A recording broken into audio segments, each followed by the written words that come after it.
Jeudi soir, dans le cadre de notre étude biblique, nous avons abordé une question. La question, c'est qu'est-ce qu'un chrétien en bonne santé?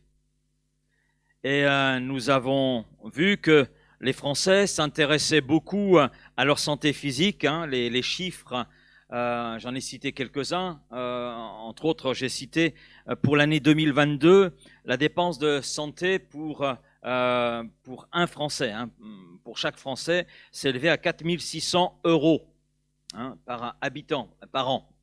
Donc c'est un chiffre qui est quand même conséquent, et quand on regarde un petit peu les choses, il faut ajouter aussi tout ce qui concerne l'entretien du corps. Là, c'est par rapport aux frais de santé, mais il y a tout ce qui est à ajouter par rapport à l'entretien de cette santé physique. Et on s'est posé la question, est-ce que les Français consacrent autant de temps à leur santé spirituelle qu'à leur santé physique?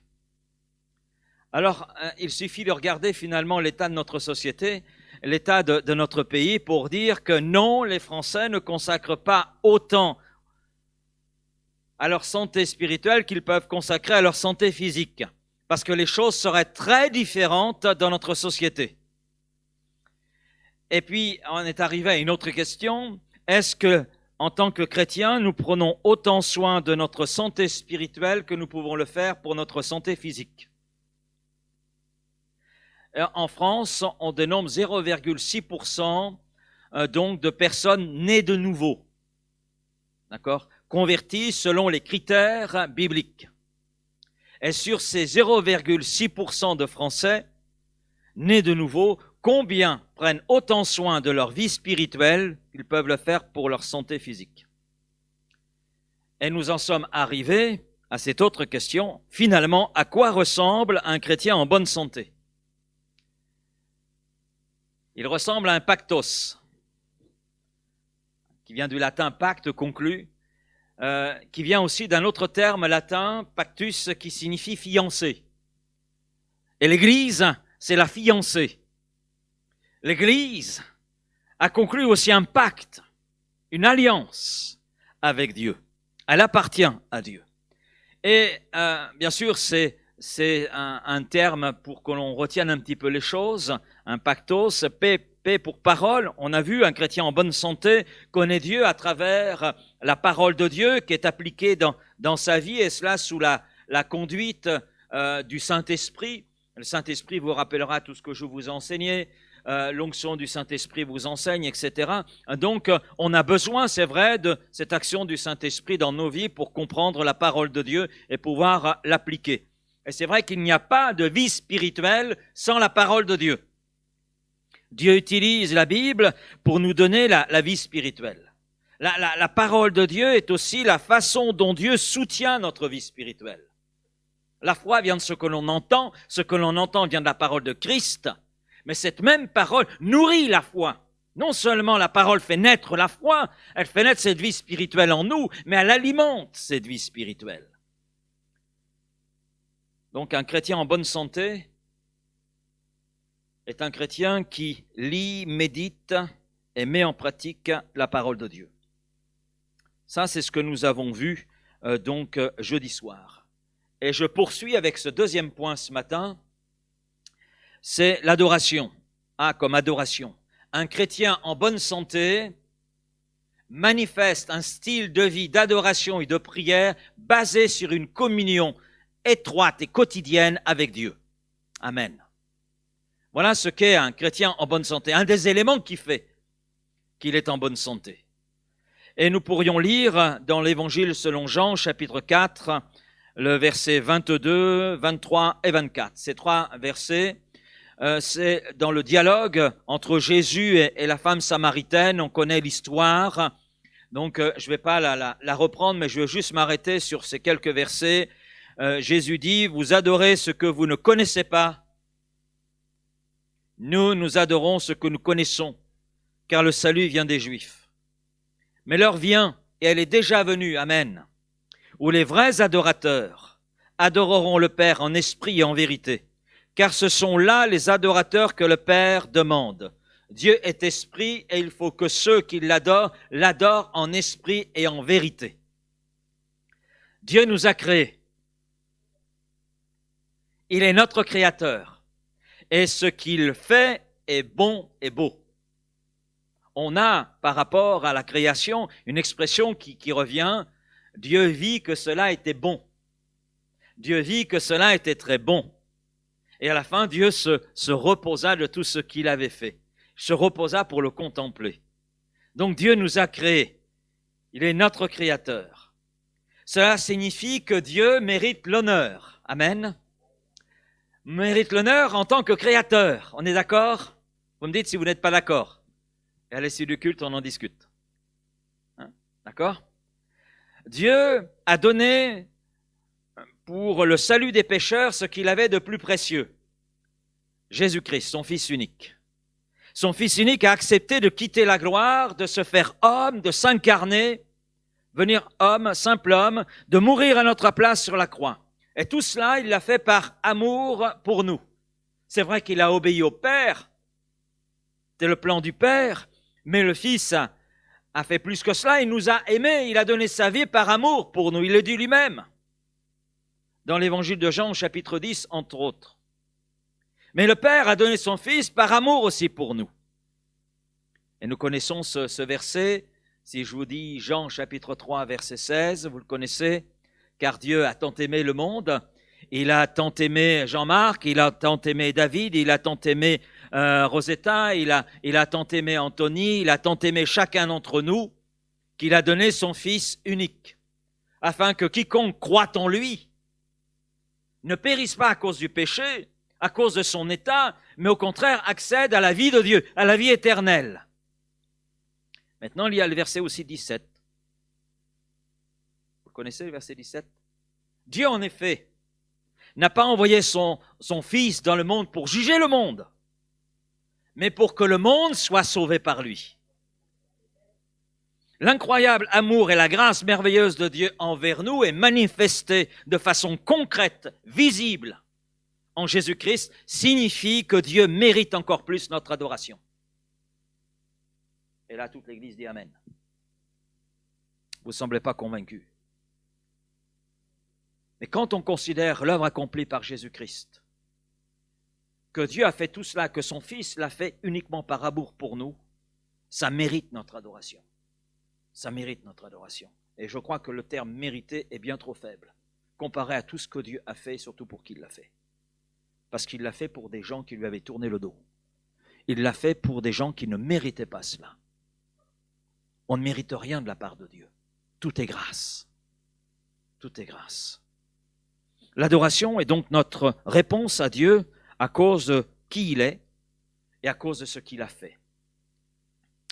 À travers l'œuvre de Jésus-Christ, on voit qui est Dieu, un Père aimant, un Père plein de bonté, de miséricorde, un Père qui prend soin de ses créatures. Non seulement il nous a créés, mais il ne nous a pas abandonnés comme ça, maintenant vous vous débrouillez. Non, non. Dieu n'est pas un Père qui abandonne.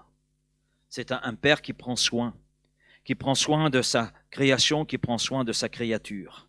Et il l'a montré de multiples fois. Et je crois que chacun pour notre part, on pourra en témoigner. On pourrait témoigner dans nos vies de la bonté de Dieu. On pourrait témoigner dans nos vies de la fidélité de Dieu. On pourrait témoigner dans nos vies de combien Dieu a pris soin de nous. Et je suis sûr que pour la majorité d'entre nous, on pourrait même témoigner des soins de Dieu alors que nous ne le connaissions pas. Alors que notre dos lui était tourné, il prenait soin de nous, sans que nous en prenions conscience, mais c'est après que l'on réalise dans cette situation, ah, mais qui a pu agir là? Qui a pu faire cela? Qui a pu me garder? Un chrétien en bonne santé aura une vie débordante d'adoration et de gratitude envers Dieu. Je ne suis pas venu ce matin parce que je suis pasteur de l'Église. Et parce que c'est une obligation pour moi, parce que si le pasteur n'est pas là, est-ce que ça veut dire qu'il n'y a plus de culte? Non, que le pasteur soit là ou pas là, ça ne change rien. Ça ne change rien. Et je ne suis pas là ce matin parce que je suis le pasteur de l'Église et parce que je suis dans l'obligation d'être là. Et il faut que je sois là. Je ne suis pas venu parce qu'il faut qu'en tant que bon pasteur, je sois là pour prêcher l'Évangile. Je ne suis pas là parce que je suis un bon chrétien et pour montrer que je suis un bon chrétien. Je ne suis pas venu par peur d'un reproche du conseil d'administration qui va dire, mais Laurent, t'es pas là, tu fais pas ton job. Bon, c'est pas la pensée du CA. Amen. Et puis d'abord, le pastorat, c'est pas un job. C'est la réponse à un appel de Dieu. Donc je ne suis pas là par peur d'un reproche, non, rien de tout cela. Je suis venu parce que j'aime Dieu. Et vous? Et vous? Est-ce que vous êtes venu ce matin pour éviter éventuellement demain matin un coup de téléphone du pasteur parce que vous n'étiez pas là?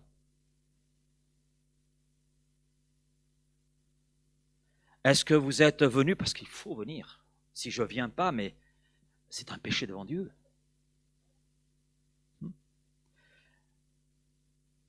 Je ne sais pas pour vous, mais je suis venu parce que j'aime Dieu et parce que je veux lui apporter ma reconnaissance pour qui il est et pour tout ce qu'il a fait.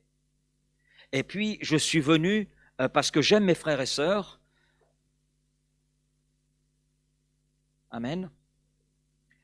Parce que je les aime et parce que je me plais d'être avec eux pour pouvoir louer le Seigneur. Parce qu'à leur contact, je progresse, j'avance. Et puis je vois les défauts qui sont les miens et je peux ainsi les corriger et aller de l'avant.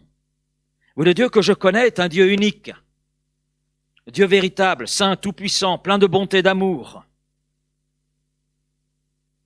Et parce que je connais ces choses et parce que je les ai expérimentées et parce que c'est ma découverte de Dieu, je veux lui apporter mon adoration.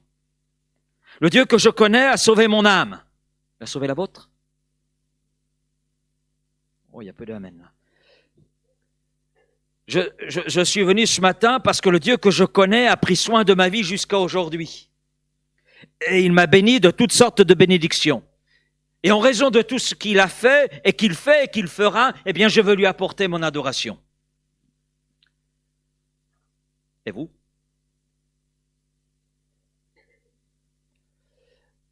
Nous allons aborder notre sujet ce matin sous la forme de 3 questions. Alors, on n'aura pas le temps d'aller voir toutes les 3 ce matin, mais 3 questions. La première, c'est comment adorons-nous Dieu dans et par la prière?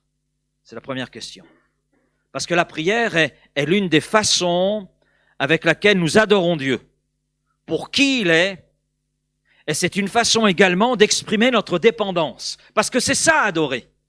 Adorer, c'est reconnaître que nous sommes dépendants de Dieu, dépendants de lui. Et il nous le dit, sans moi, vous ne pouvez rien faire.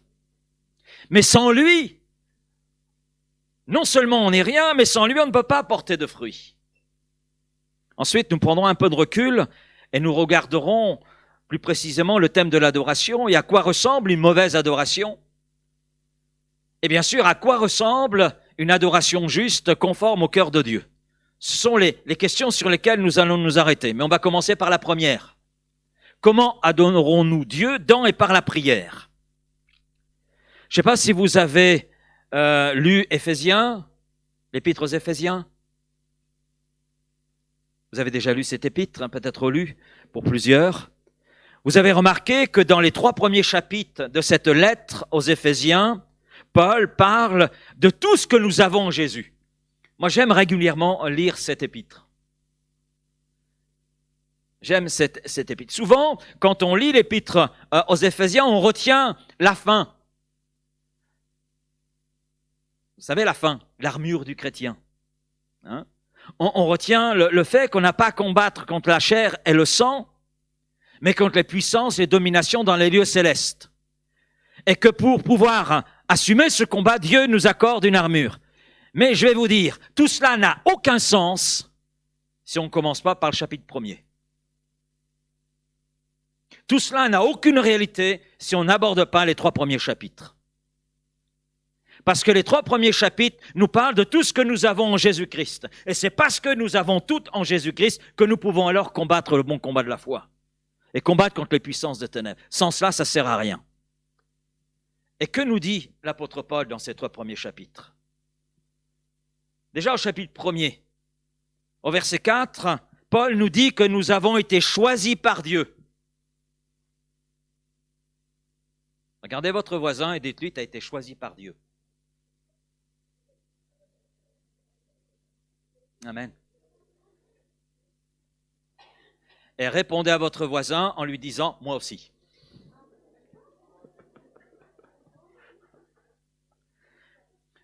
Oui, nous avons été choisis, vous imaginez, nous avons été choisis. Mais quand je regarde ce que j'étais, regardez-vous, qui étiez-vous avant de connaître Christ? Et pourtant, Dieu nous a choisis. Il nous a choisis pour être les frères et sœurs adoptifs de Jésus-Christ, et cela avant même la fondation du monde. C'est mon frère. Amen. Le Seigneur nous a adoptés. Il nous prend sous son aile. Verset 7. Paul, toujours au chapitre 1er, Paul nous dit que nous sommes complètement pardonnés de nos péchés. Je dirais que nous ne pouvons pas être plus pardonnés que nous le sommes en ce moment par Jésus. Parce que le sacrifice de Christ est parfait. Et si nous confessons nos péchés, il est fidèle et juste pour nous les pardonner. Est-ce qu'il nous les pardonne à moitié? Oh là, attends, celui-là, ok, je te pardonne. Celui-là, ça va attendre un petit peu. Ah, celui-là, non, c'est pas possible. Non, si nous confessons nos péchés, quels qu'ils soient, il est celui qui nous pardonne en Jésus-Christ. Peu importe ce que nous avons fait, à quel point nous avons été mauvais. J'étais aumônier en maison centrale, c'est-à-dire prison pour ceux qui sont dans des peines de plus de 10 ans.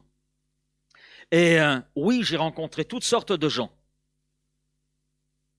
En plusieurs années, j'étais dans cette centrale, j'allais toutes les semaines, tous les vendredis après-midi. Et j'ai rencontré toutes sortes de gens, et des gens qui exprimaient combien ils étaient méchants. Je me souviens d'un des détenus qui avait à perpétuité. Il disait, mais de toute façon, là, je suis bien. Mais si je devais sortir de ce lieu, toute la méchanceté, toute la haine qu'il a dans mon cœur s'exprimerait. C'est terrible d'entendre un tel constat. C'est terrible.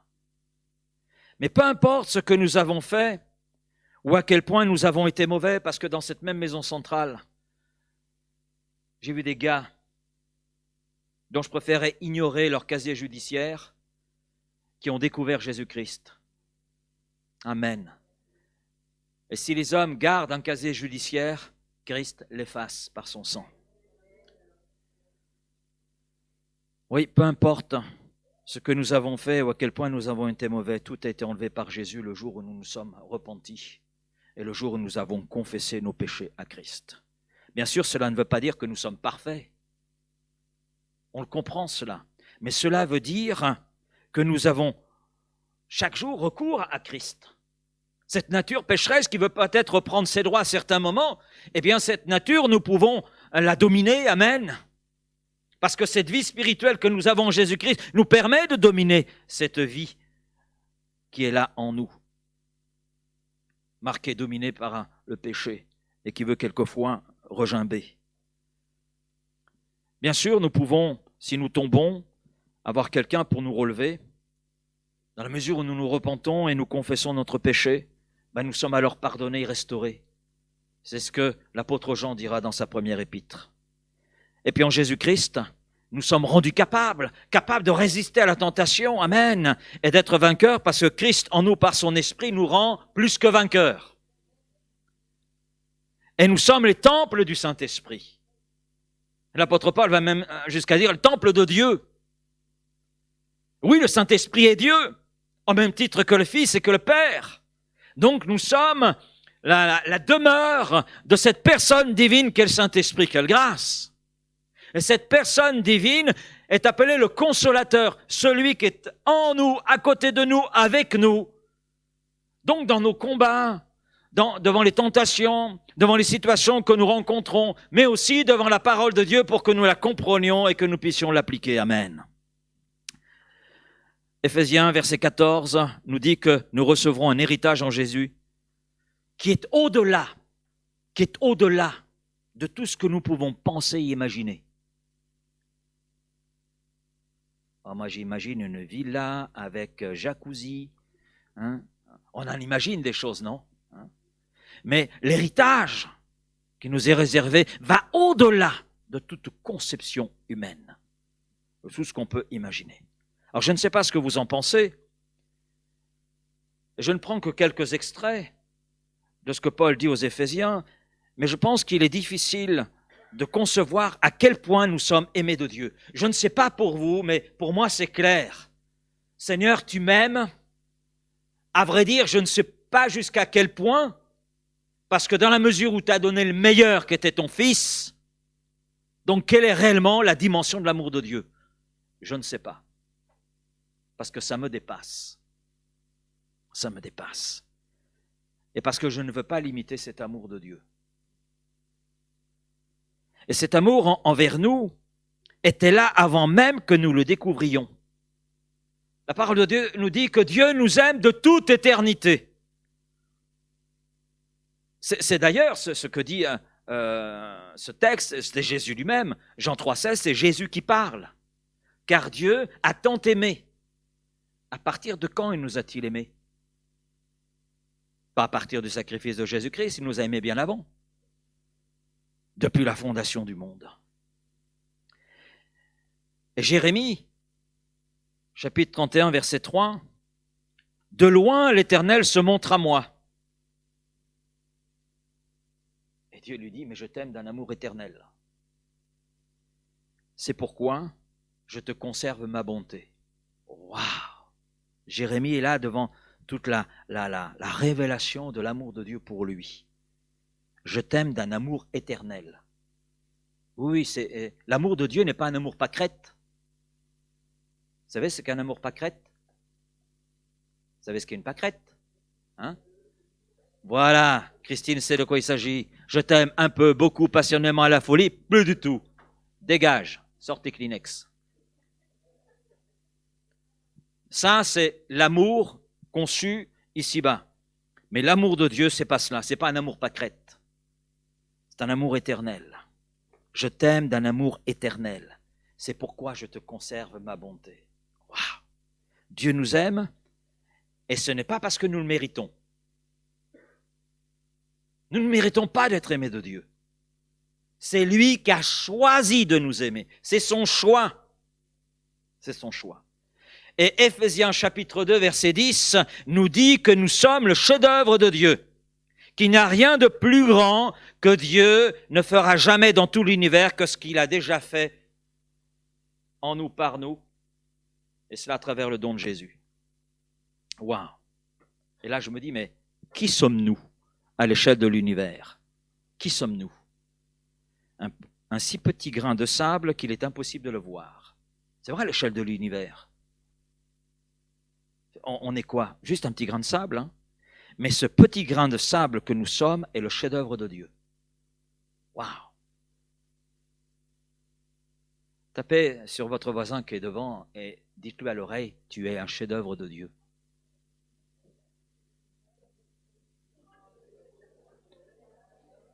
Tu es un chef-d'œuvre de Dieu. Ne dites pas un chef-d'œuvre en péril. Non, un chef-d'œuvre de Dieu, qui a la vie de Dieu. Amen. Amen. Et ce petit grain de sable que nous sommes, oui, c'est un chef-d'œuvre de Dieu sur lequel Dieu a porté une attention qui dépasse notre compréhension. Parce que cette attention de Dieu le Père est allée jusqu'au don de Jésus-Christ pour notre salut, pour notre délivrance. Nous sommes le chef-d'œuvre de Dieu. Amen. C'est sa plus grande œuvre dans l'univers. Et elle ne sera jamais dépassée. Alors que pensez-vous de tout cela? Moi je dis waouh, waouh, waouh. Je dis c'est beau, c'est merveilleux, Seigneur.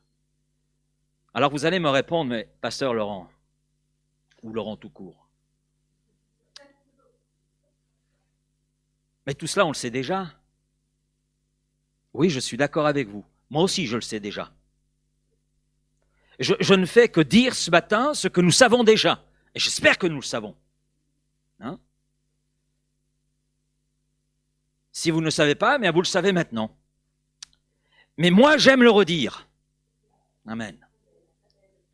Et j'aime le redire et le repasser sur mon cœur et dans mon esprit. Et vous savez pourquoi? Parce qu'en ce qui concerne les choses de Dieu, les choses spirituelles, nous les prenons trop souvent pour acquises. Et cela ne nous émeut plus. Cela ne nous émeut plus.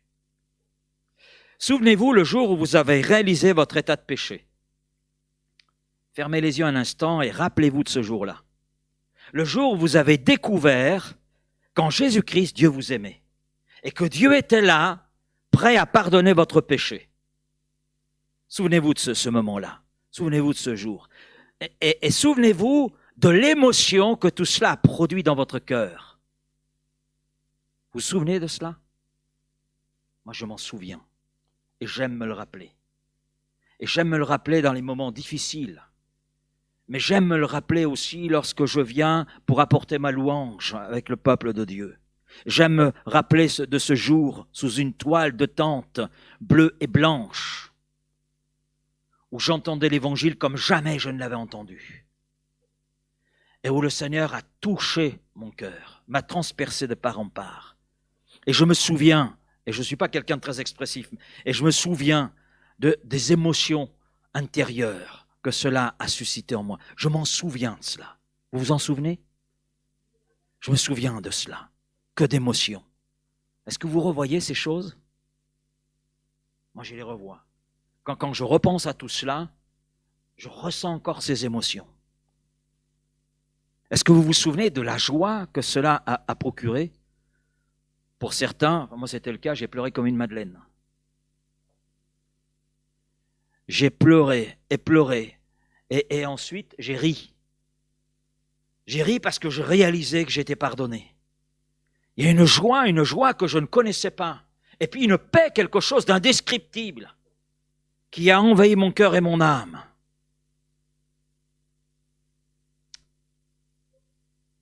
Et puis je me rappelle mes premières réunions, mes premiers cultes. On faisait 60 km pour aller, 60 km pour revenir. Et comme on ne voulait pas rater une miette, on restait toute la journée. Toute la journée. Et il pouvait faire n'importe quel temps. On faisait ces kilomètres. Et si c'était à refaire, je les referais encore. Et là, je me pose la question, qu'en est-il aujourd'hui? Qu'en est-il aujourd'hui? Je crois que nous avons pris les choses pour acquises. Les choses de Dieu, les choses spirituelles pour acquises.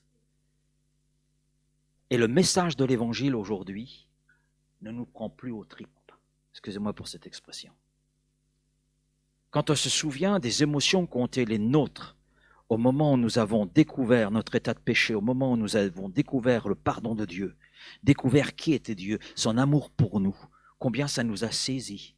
Et aujourd'hui, on peut parler des mêmes choses et ne rien éprouver, parce qu'on les prend pour acquises. Je ne sais pas si vous avez remarqué, mais au fur et à mesure que nous en avons appris davantage sur Jésus, davantage sur la Bible, notre vie avec Dieu est devenue plus intellectuelle que relationnelle.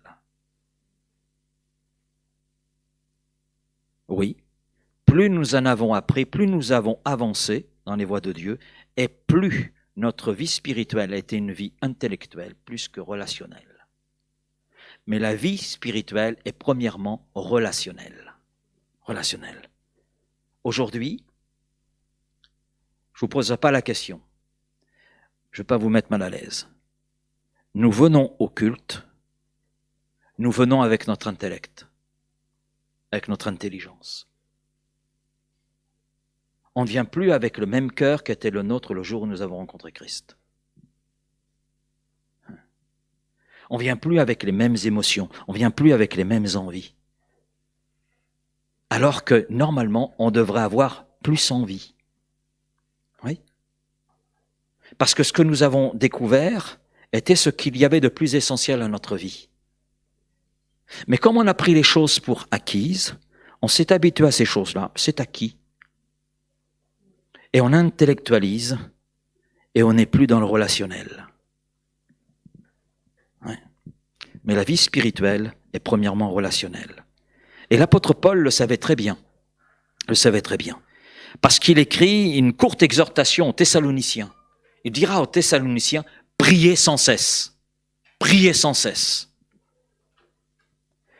Et j'ai été étonné parce que c'est un conseil que nous retrouvons dans une bonne partie, pour ne pas dire dans toutes les épîtres de l'apôtre Paul. Nous la retrouvons dans l'épître aux Romains, au chapitre 12 et verset 12. Persévérez dans la prière. Nous la retrouvons dans Éphésiens, chapitre 6 et verset 18. Priez avec une entière persévérance. On la retrouve dans l'épître aux Colossiens, chapitre 4 et verset 2. Persévérez dans la prière et veillez-y avec action de grâce. On retrouve cela dans Philippiens, chapitre 4 et verset 6. Faites connaître vos besoins par des prières et des supplications. Ça, c'est des lettres que l'apôtre Paul adresse à des églises. Mais lorsqu'il s'adresse à Timothée, il dit la même chose. Je t'exhorte à faire des prières, à persévérer dans la prière. Et je dirais, peu importe depuis combien d'années nous sommes à Christ, nous devons prier. Nous devons prier. Et vous allez me dire, mais Laurent, on ne comprend pas. Tu passes de l'adoration à la prière. Mais comment retrouver cette émotion, cette sensibilité spirituelle, retrouver cette relation authentique avec Dieu? Comment? Dans et par la prière, il n'y a pas de secret. C'est dans et par la prière. Et peu importe combien Dieu a été bon pour nous, et Dieu l'a été, Dieu nous appelle à prier. Et l'apôtre Paul nous dit que la prière dans la vie des chrétiens est aussi importante, vitale que la respiration. La respiration peut l'être pour notre vie physique. Arrêtez-vous de respirer.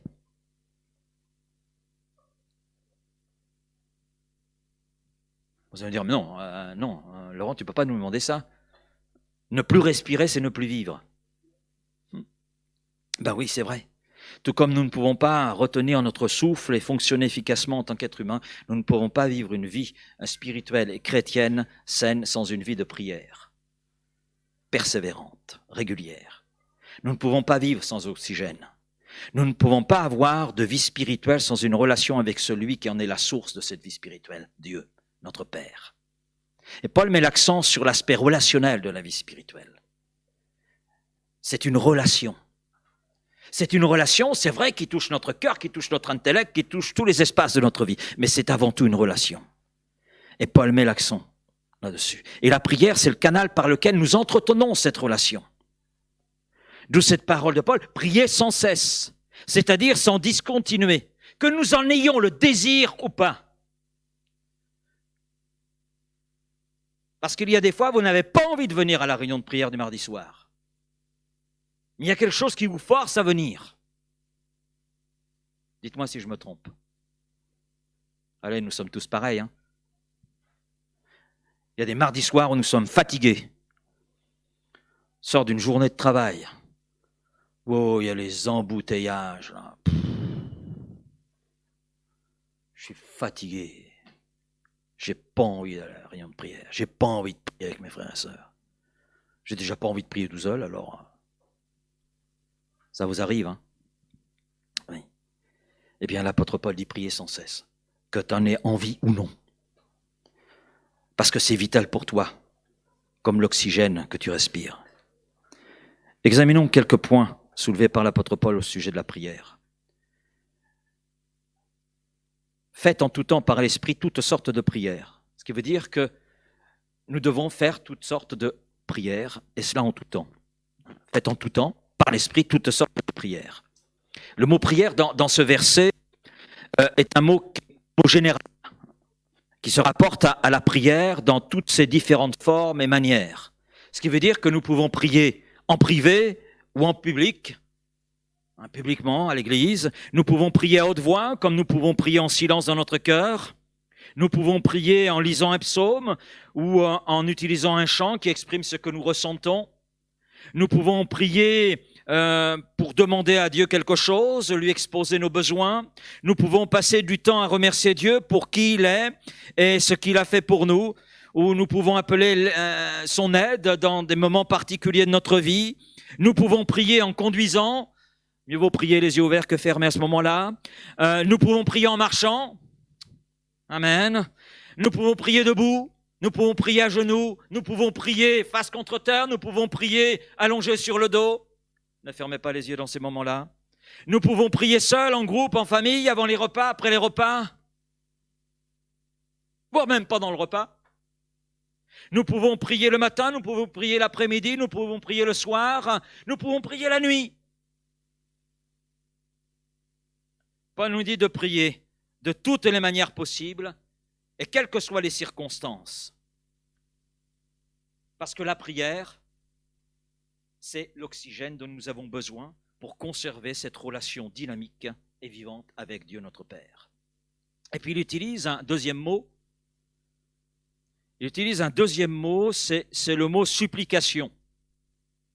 Faites en tout temps par l'Esprit toutes sortes de prières et de supplications. Ce mot supplication, supplier, et là il s'agit non plus de demande générale, mais de demande spécifique, chose de plus spécifique, et qui est demandée avec une ferveur qui est différente de la manière dont on procède dans la prière. Et Paul, dans ce verset d'Éphésiens 6, utilise le mot supplier lorsqu'il dit prier pour tous les saints, supplier pour tous les saints. Alors, c'est-à-dire tous ceux qui sont nés de nouveau. Les saints ici, ce n'est pas ceux qui sont morts et que l'on considère comme saints selon des critères humains. Non, c'est des personnes nées de nouveau, des personnes bien vivantes. Et le contexte nous montre de quoi il s'agit. C'est parce que justement, on est dans un combat spirituel. Un combat spirituel que tous ceux et celles qui sont nés de nouveau rencontrent, et ils ont besoin de ma prière fervente, de ma prière persévérante, de cette prière spécifique de mon cœur, afin qu'ils puissent tenir ferme devant les manœuvres du diable. Oui, j'ai besoin de vos prières, vous avez besoin des miennes aussi. Nous avons besoin de supplier les uns pour les autres. Nous devons être fermes et inébranlables dans la prière. Cela signifie que nous devons continuer à prier même lorsque nous n'en avons pas envie. Parce que la prière, ce n'est pas une question d'envie.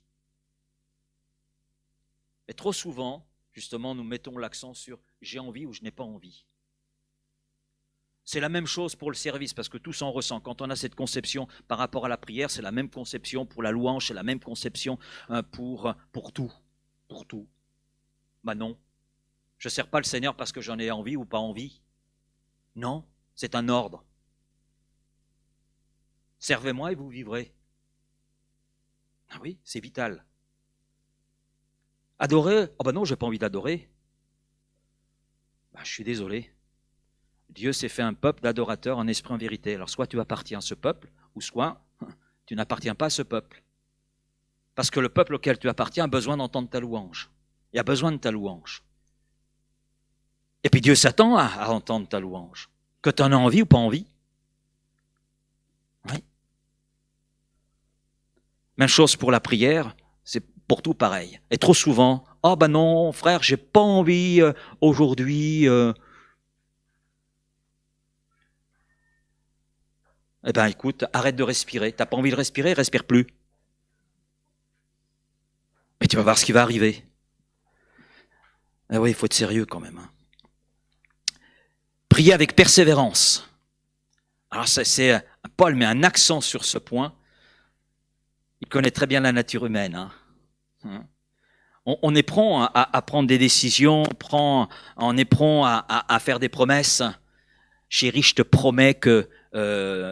à partir de demain, je t'aiderai pour faire la vaisselle.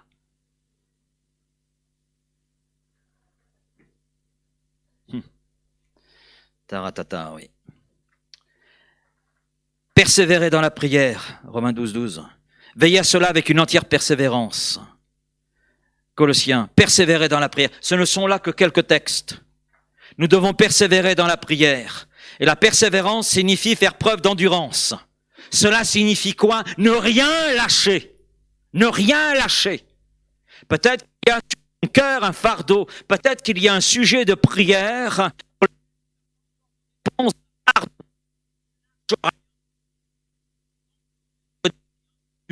rien. Amen.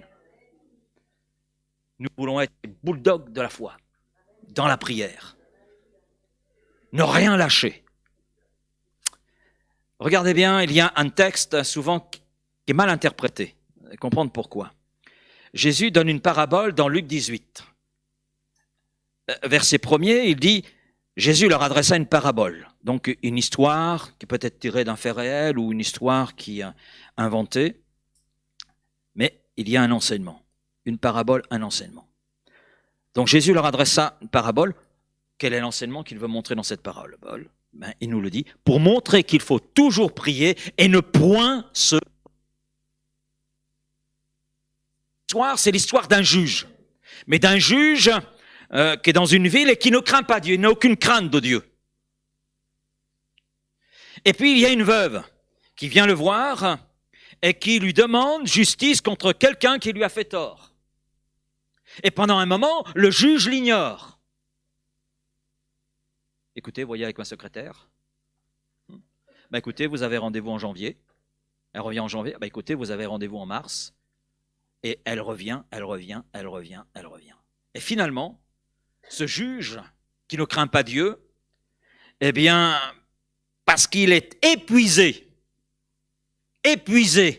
par la persévérance de cette veuve qui ne lâche rien, finalement, il va lui faire justice.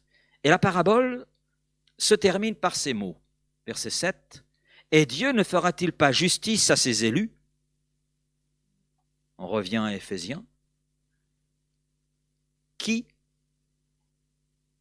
ou quels sont ceux que Dieu a choisis? Vous venez de dire à votre voisin qu'il a été choisi et votre voisin vous a dit toi aussi. Nous sommes ceux-là. Donc, et Dieu ne fera-t-il pas justice à ses élus, qui crient à lui jour et nuit, et tardera-t-il à leur égard? Je vous le dis, il leur fera promptement justice. Si un juge injuste, peut être incité à rendre justice, Dieu ne peut pas être comparé à ce juge injuste parce que Dieu est juste. Et non seulement Dieu est juste, mais il est bon. Donc Dieu est juste et bon, il est saint et miséricordieux, donc il fera justice à tous ceux qui sont ses enfants, à tous ceux qui l'aiment, à tous ceux qui ne cessent de l'appeler. Dieu n'est pas ce juge injuste qui ne se soucie pas de nous, qui renvoie les choses à un éventuel secrétaire dont on ne connaît pas l'adresse. Non, c'est un Dieu aimant, miséricordieux, qui avec passion se soucie de nous. Et la passion de Dieu, elle se voit, car Dieu nous a tant aimés, donc il y a une passion qui est là. Donc il se soucie de nous et de sa justice. Donc Dieu promet qu'il répondra à nos prières. Maintenant, il ne promet pas de répondre à nos prières comme nous le voulons, à notre temps, à nous et selon notre manière. Non, il répondra à nos prières en son temps et selon ce qui est le meilleur pour nous. Amen. Non, là je vous ai perdu là. Donc je vais vous rattraper. Regardons ensemble les derniers mots de la parabole. Les derniers mots. La fin du verset 8. On la connaît cette fin. Mais quand le Fils de l'homme viendra, trouvera-t-il la foi sur la terre? C'est la fin de la parabole. C'est inclus dans la parabole. D'accord? Alors je ne sais pas comment vous comprenez cela, mais moi je le comprends comme cela. Puisque cette parole fait partie de la parabole de Jésus, je ne peux pas interpréter cette parabole sans tenir compte justement de ce contexte. Et si je considère le contexte, cela me dit que des croyants vont lâcher prise dans la foi parce qu'ils n'ont pas été exaucés, secourus comme ils le voulaient, comme ils l'attendaient, et à partir de là, ils sont déçus de Dieu et ils abandonnent. Ils n'ont pas eu de la part de Dieu ce qu'ils voulaient au temps où ils le voulaient, comme ils le voulaient. Et parce que Dieu ne répond pas au temps où nous le voulons, de la façon dont nous le voulons, cela va conduire beaucoup de gens à abandonner Dieu, à abandonner la foi, à abandonner dans la prière, à ne plus faire confiance à Dieu. Et vous avez déjà des gens qui ont lâché prise dans la prière.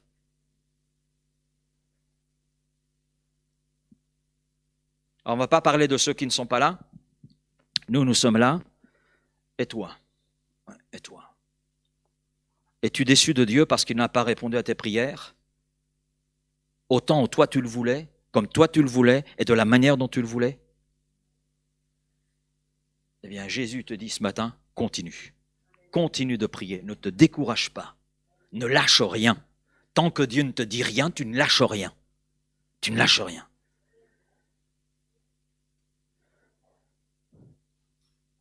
J'en arrive finalement à la fin de cette première question. Il y en a deux autres, on verra plus tard. Mais pour résumer, je dirais qu'un chrétien en bonne santé est un chrétien qui prie comme il respire et qui ne lâche rien. Qui ne lâche rien. Quoi qu'il arrive dans votre vie, vous continuez à respirer, non? Quand vous êtes fatigué, quand vous êtes découragé, quand vous continuez de respirer. Même la nuit, vous continuez de respirer. Oui. Et vous avez bien respiré cette nuit, vous êtes là. Bon, il y a des gens qui respirent un peu plus fort que d'autres. Hein? Ne le répétez pas, c'est le cas du pasteur. Hein? Mais bon, ça montre qu'il respire bien. Même s'il respire un peu fort. Amen. Un chrétien en bonne santé est un chrétien qui prie comme il respire et qui ne cesse de respirer, qui ne cesse de prier, qui ne lâche rien.